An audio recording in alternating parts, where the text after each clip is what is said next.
आउ रहिबनी tension. FASTag recharge करबा हला सहज। एक इलेक्ट्रोनिक्स टोल संग्रह प्रणाली को फास्टैग कहा जाए।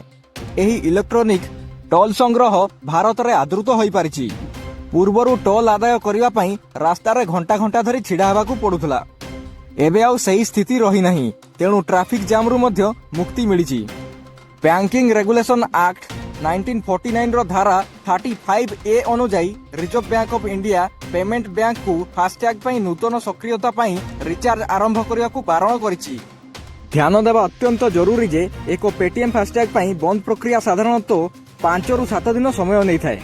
पेटीएम पेमेंट्स बैंक लिमिटेड को अनुमोदित प्रदानकारी तालिकारु बाद दिया जावा परे जातीय राजपथ प्राधिकरण एहार प्राधिकृत फास्टैग प्रदानकारी तालिका प्रकाश पाइछि। एक फास्टैग किनिबा पई कोन कोन सब डॉक्यूमेंट आसंतु जानिबा। गाड़ीर पंजीकरण प्रमाणपत्र जहाँकि आपनको गाड़ीर मालिकाना प्रमाण करुवा एक डॉक्यूमेंट होइथाय। केवाईसी जेपरि आपनको पान कार्ड किंबा आधार कार्ड होई पारे। फास्टैग रिचार्ज पई ऑनलाइन पोर्टल, मोबाइल वॉलेट किंबा टोल प्लाजा सहित जोगाजोग करी फास्टैग को लिंक करंतु। फास्टैग ऐप डाउनलोड करी आपण मध्य रिचार्ज करि पारिबे और निर्द्वंद्व रे यात्रार लुप्त उठाई पारिबे।